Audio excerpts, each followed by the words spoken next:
From a fan's perspective, Mike, is it a shame that these two teams only meet twice a year, do you think? Well, I don't know. I watched the pre-scout. It might be good. We don't, let's be honest, this has got to be pretty exciting. I've been in Edmonton a long time. I used to coach at Red Deer College, and then to come in here and see this building, and then Nugent Hopkins is a real good player. Draisaitl is a real good player, but McDavid looks like, he's different than everybody else. It's been, the last time I saw a guy go faster than the whole league was Bobby Orr. I was 9 years old. And this guy's faster than the whole league. It's incredible to watch, so it's got to be an exciting time here. It's all on me, all my fault, okay? Not my intent, but it doesn't matter what your intent was. Shani, the next day, who's pretty good friends with myself and with Todd, said to me, and I hadn't looked at it the next day, I looked, or 2 days later, so then when I did it, it was not right. And Todd McClellan's going to be a friend of Mike Babcock's and my family for a long time after hockey. So don't get in the way of yourself and keep your mouth shut. How's that? we don't like that. We like to know. No, but I mean, it was ridiculous. It's not right. And I mean, we had a fine chat this morning when we toured me around the nice facility. He calls himself the perfect fit. Connor McDavid said it without hesitation, standing at a golf tournament in the middle of summer, praising the most controversial hire in recent Oilers history. Leon Draisaitl said it too. Two superstars, two captains of their sport, standing shoulder to shoulder in support of a coach that half the hockey world wouldn't touch with a 10-foot pole. And that split, that gap between what the players believe and what the critics fear, is where this story truly begins. Because Mike Babcock is not just another coaching hire. He's a name that comes loaded with championships, loaded with Olympic gold medals, and loaded with a history that follows him into every locker room he ever walks into again. For years, Babcock was considered one of the greatest tacticians in hockey. And then, piece by piece, that reputation started to crack. Stories began to surface. Former players speaking out about his methods. Allegations of psychological pressure. Accusations of crossing lines that coaches are never supposed to cross. It started in Detroit. It followed him to Toronto. And it detonated in Columbus, a short, disastrous stint that lasted just 10 weeks before he resigned under a cloud of controversy so thick that many assumed his coaching career was finished for good. So when word broke that Edmonton, a team built entirely around a 2-year championship window, a team with the best player alive wearing the captain's letter, was bringing Babcock in to run the bench, the hockey world didn't just raise an eyebrow. It gasped. Adam Proteau, one of the most respected voices in hockey journalism, didn't hold back. He called the move desperate. He called it a gamble bordering on reckless. He pointed out, bluntly, that general manager Stan Bowman had pushed his chips onto a coach who had been criticized by more players across more organizations than almost anyone else currently working in the league. And then came the ranking that stung even harder. Out of 32 NHL head coaches, Babcock was placed 28th. 5th worst in the entire league. Ahead of only 4 names. For a team that isn't rebuilding. For a team that isn't developing.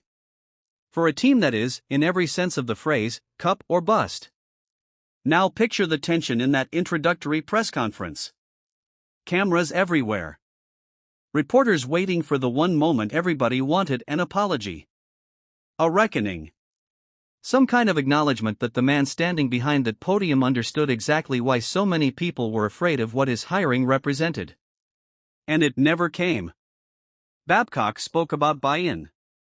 He spoke about needing players who were, in his words, 100% all in on him, not the other way around. He referred to himself in the third person while discussing conversations with McDavid, Draisaitl, and Zach Hyman, almost as if he were narrating his own redemption arc rather than living it. No apology. No real accountability. Just confidence, the same brand of unshakable confidence that built a Hall of Fame resume, and the same brand of confidence that, according to his critics, blinded him to the damage he left behind in 3 different cities. And yet here's the twist that makes this story impossible to look away from: the players themselves don't seem afraid at all. Connor McDavid, arguably the most powerful voice in the entire organization, didn't hedge his praise. He didn't offer the usual, cautious, media-trained non-answer. He came out and said Babcock doesn't need time to find himself as a coach, that he already knows exactly who he is, and that it's on the players now to be ready. Think about what that means, coming from McDavid. This is a player who has already lived through back-to-back gutting playoff failures. A player who just signed a short, team-friendly contract specifically because he wants to win now, not later. A player who has every incentive in the world to be skeptical of a decision that outsiders are calling one of the most dangerous risks of the offseason. And instead, he's defending it. Publicly. Enthusiastically. As if he sees something in Babcock that Adam Proteau, and the rest of the hockey media, simply cannot. So which is it?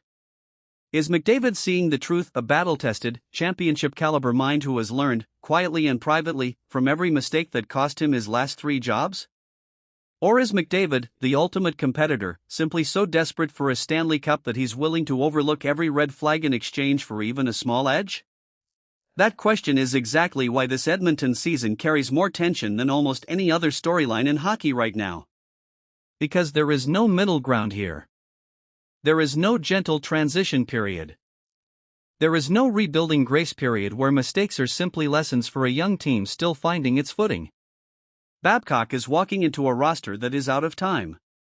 A roster fueled by a captain who has bet his own legacy on the next 24 months. A roster expected, by ownership, by fans, by the entire hockey world, to go all the way, immediately. And remember, Babcock himself hasn't won a single playoff round since 2013.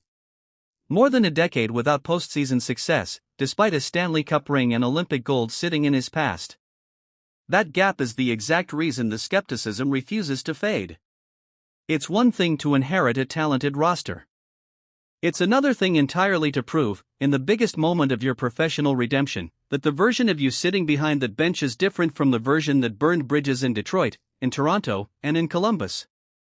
Every single decision Babcock makes this season will be examined under a microscope unlike anything most coaches ever face.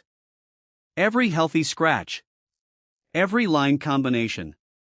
Every third-period adjustment in a one-goal game.